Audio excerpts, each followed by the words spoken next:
Saudara-saudara sekalian, para asatidz, para alim ulama, para pemuka masyarakat, terkhususnya kepada aparatur yang kami hormati. Hari ini kita warga negara Republik Indonesia menunjukkan sikap kita, cinta kita kepada negara Republik Indonesia yang berdasarkan Pancasila dan Undang-Undang Dasar Negara Republik Indonesia tahun 1945. Dalam hal ini, kita menunjukkan konstitusionalitas kita sebagai warga negara yang mempunyai hak asasi yang dilindungi oleh masyarakat dunia internasional dan sebagai organisasi internasional.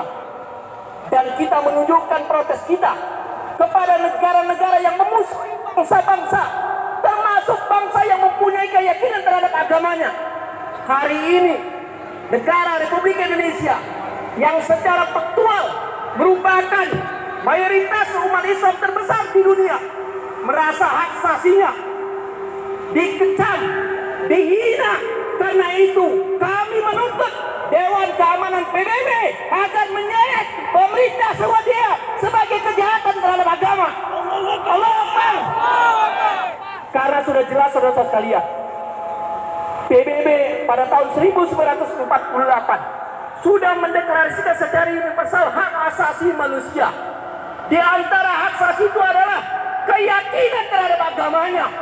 Hari ini kita warga negara Republik Sumatera Utara menunjukkan sikap kepada warga negara Swedia, warga negara Denmark, warga negara Belanda, warga negara manapun yang menghina agama kita.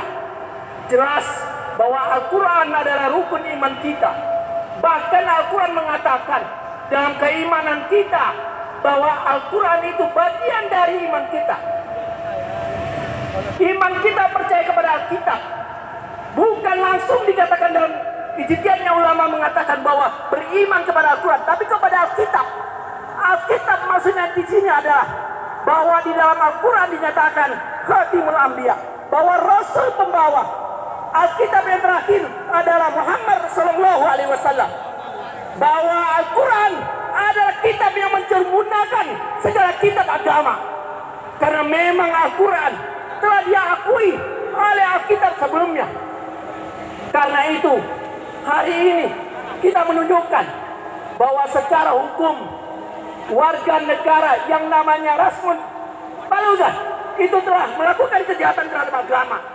Apalagi pemerintah Swedia dalam hal ini secara terang-terangan melindungi Rasmus Paludan untuk menyuarakan aspirasinya sebagai tanda kebebasan. Padahal kebebasan itu tidak ansih miliknya individu, tapi kebebasan diberikan kalau dia menghormati hak orang lain, itu baru namanya kebebasan. Coba saya tanya, kalau kita rusuh, bukankah bapak-bapak, ibu-ibu, aparat penegak hukum merasa kewajibannya untuk menegakkan hukum tersinggung? Pasti tersinggung. Karena itu kita tidak mau seperti itu. Karena itu melanggar hak penegak hukum kita, kewenangan mereka, kewajiban mereka. Kita tidak anarkis, tapi kita minta pemerintah kita dalam hal ini Joko Widodo harus tegas menyatakan bila perlu cabut diplomasi dengan warga negara, dengan negara yang jelas-jelas menghina agama dan melindungi warga negaranya. Bapak Ibu sekalian,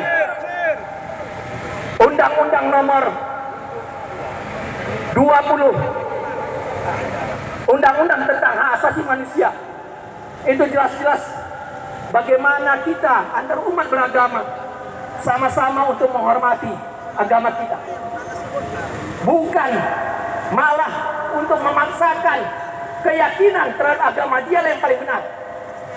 Karena dalam agama kita yang dilindungi oleh Undang-Undang Dasar kita pasal 28, pasal 29 Undang-Undang Dasar kita untuk menyatakan bagaimana kita berkeyakinan, mempercayai kebebasan untuk melaksanakan kepercayaan, keyakinannya menurut agamanya masing-masing.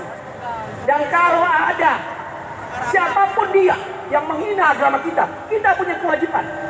Ingat waktu dulu Salman Rushdie dipatwakan oleh ulama kita untuk sah memenggal kepala Salman Rushdie. Hari ini kita menyatakan kalau ada saudara kita yang membunuh warga negara manapun karena dia menghina agamanya, itu adalah syariat Islam.